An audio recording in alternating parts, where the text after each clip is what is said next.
Sebelum ditemukan, Borobudur pernah tersembunyi, terlantar, terkubur di bawah lapisan tanah dan debu vulkanik yang kemudian ditumbuhi pohon dan semak belukar selama berabad-abad.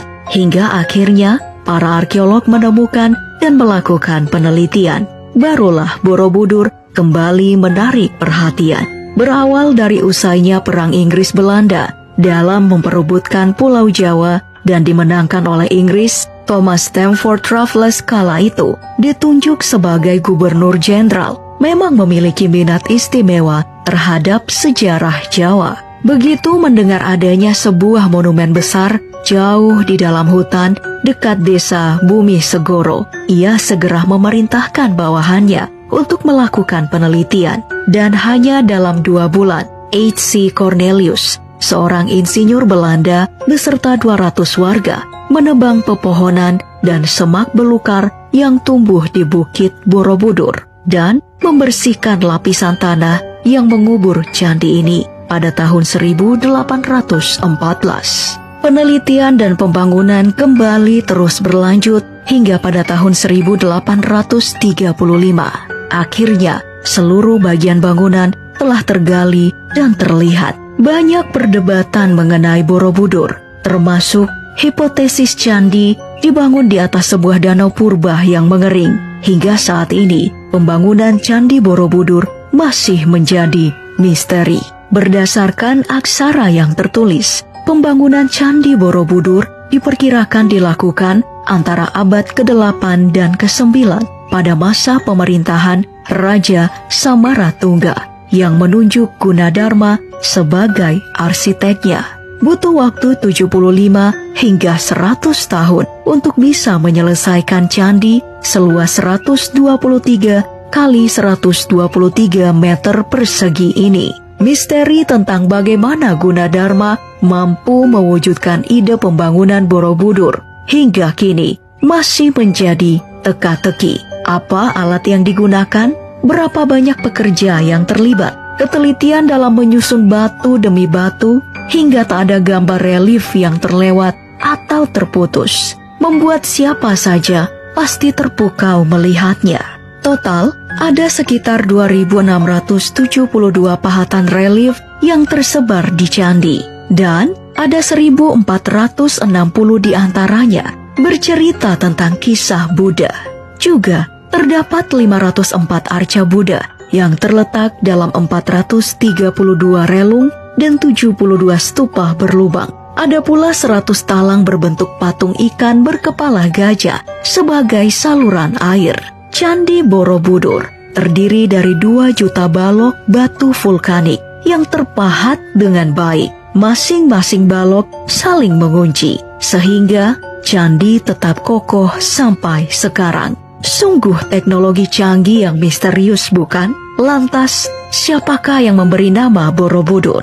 Apakah Raja Shailendra atau Gunadarma? Hanya ada semacam petunjuk yang mengarah kepada sebuah tempat pemujaan, sebuah gunung, atau tempat yang tinggi yang disebut Wihara di Budur. Misteri lainnya adalah bagaimana bisa Gunadarma pada masanya sudah bisa menentukan arah tepat terbit matahari di ufuk timur. Ada 2 masa matahari benar-benar terbit dari timur dalam setahun, yaitu pada tanggal 20 sampai 21 Maret dan 22 hingga 23 September. Dan saat sinar matahari mengenai stupa utama, dari 72 stupa yang ada, bayangannya akan mengenai stupa di bawahnya yang konon merupakan penanda waktu. Karena itu pula, banyak mitos yang beredar mengatakan bahwa Candi Borobudur sebenarnya adalah wujud dari jam raksasa. Dari kisah ini, banyak orang yang mulai mengaitkan bahwa pembangunan Candi Borobudur sebenarnya berkat bantuan makhluk astral alias alien yang dibuktikan dengan adanya relief kuda dan gajah terbang. Apalagi diperkirakan ada 55.000 meter kubik batu andesit diangkut dari tambang batu untuk membangun monumen ini. Membayangkan proses mengangkutnya seperti apa tanpa bantuan teknologi pengangkut canggih seperti saat ini, sungguh luar biasa, bukan? Jika dilihat dari atas, pada hakikatnya, Borobudur adalah sebuah stupa yang membentuk pola mandala besar. Pola rumit yang tersusun atas bujur sangkar dan lingkaran konsentris ini melambangkan kosmos atau alam semesta yang lazim ditemukan dalam Buddha, aliran Vajrayana Mahayana. 10 pelataran yang dimiliki Borobudur menggambarkan secara jelas filsafat mazhab Mahayana yang secara bersamaan menggambarkan kosmologi, yaitu konsep alam semesta, sekaligus tingkatan alam pikiran dalam ajaran Buddha. Bangunan ini memiliki 9 teras, 6 teras terbawah berbentuk bujur sangkar, dan 3 teras teratas berbentuk lingkaran. Setelah Candi Borobudur rampung, dengan segera kabarnya mendunia hingga dinobatkan sebagai salah satu warisan dunia oleh UNESCO di tahun 1991.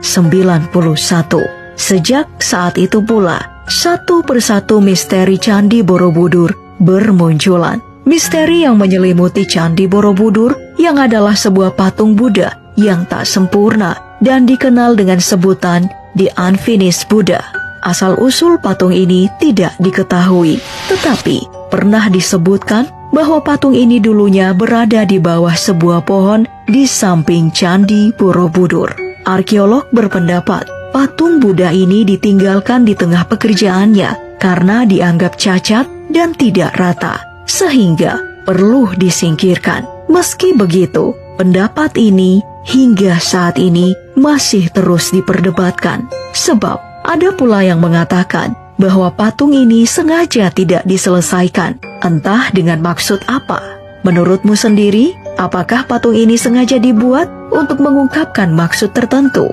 Kemudian di bagian kiri dan kanan tangga masuk Candi Borobudur, terdapat patung yang memiliki wujud singa yang dikenal dengan nama singa urung.